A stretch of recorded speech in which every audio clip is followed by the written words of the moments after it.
Connect yung konteksto namin sa mga Levita. Okay. Ang tanong ko ganito.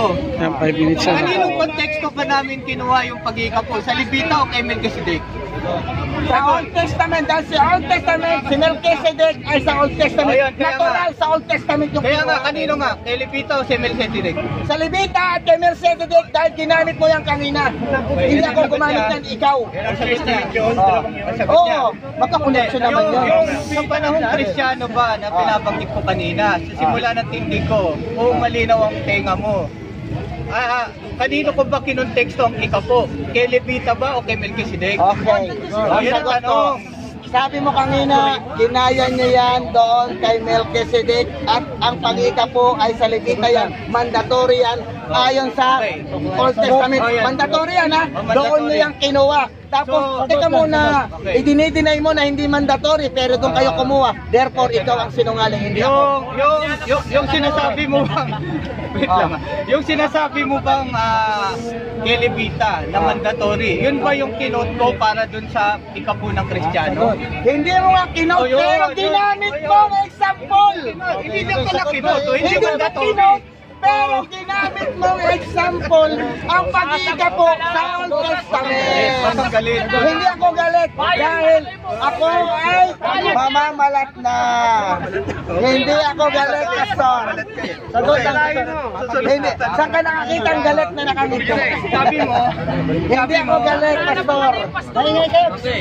Sabi kayo na lang dito. Oo nga, kami na lang yan. Kami na lang. sabi mo kanina, ito hindi mo Sino yung mapapabasa. kapwa mo din ito? Baka mamaya masapak ko to. Tumulong ka. Panalangin mo muna, mamaya na. Baka masapak ko to. Kinig ka muna. Stop mo muna. Stop mo muna. Baka masapak ako ng Muslim sa luneta. Kasi lang pakialam. Di bias si moderator eh. Hindi bias yan. Hindi bias yan. Sumasapak ako ng Muslim sa... Nag-google eh. Alis! Sabi mo, wala nang pagkasaserdote. Nanggugulo ka eh. Sabi mo kanina. Yung pagka-sacerdote na pinalitan na ni Jesus. Anong wala? Diyos ko po.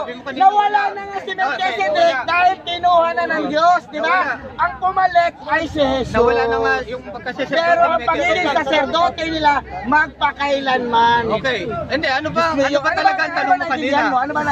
Ano ba talaga ang tanong mo? Ang sinabi mo na wala pa magpakailanman. Tanong lang na po sa sagot. Ayos lang. Hindi ko sinabing nawala magpakailanman. Ang sinabi ko, si Melchizedek nawala. Pero Sabi mo kasi kanina Ayun lang nawala sa si ayos. Melchizedek. nawala, ginawa na ng Diyos. Ginawa na ng Diyos, di ba? Nawala na yung pagkasaserdoteng Melchizedek kasi si Kristo na yon. Natural, pero Okay. Ano mo nagsasabi ng totoo? Teka muna. Catholic Bible o ikaw? Parehas kami nagsasabi dahil ang pagkasaserdote ni Melchizedek at ni Kristo ay magpakailanman. Ang si Melchizedek nawala na dahil kinuha na siya ng Diyos. Okay? Ano ba intindi mo? Ano ba intindi mo? Ano ba intindi mo? Baka akala niya, pati yung sabi niya, baka akala niya, pati yung pagkasaserdote ni Melchizedek nawala. Sabi ko, nawala si Melchizedek, kinuha na ng Diyos yan. Pero yung pagkasaserdote nila, mananatili, magpakailanman, gaya ni Kristo. Okay. Yan ang paresa mo kayong kapwa CFD ni Liasos. Oh, bakit? Teka muna. Okay, tama. Teka lang, ipapasagot.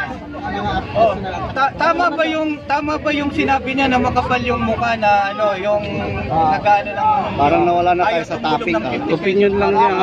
Ang sagot ko, that is opinion, not the teachings of the church. Kaya nga, tama ba o mali? Yan ang tanong eh.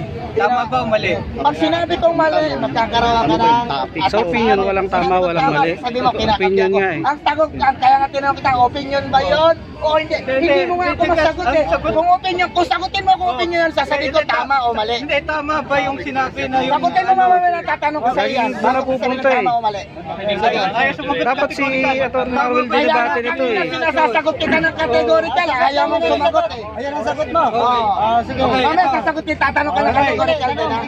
Ayon ba sa turo ni Pastor Lumapit ka ni dito, Brother Atras kayo kasi dumidilim. Okay. Okay. Opinion Tama yan. bang magpabingo at magpa-ballroom para lang may pondo Hindi sa yan turo. That is opinion. Yan ang sagot ko.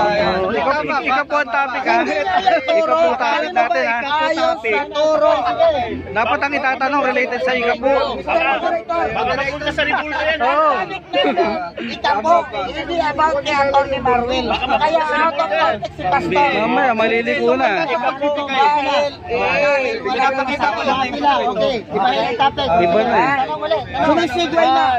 Hindi ako galata, nawawala. 3, 2, 1, time!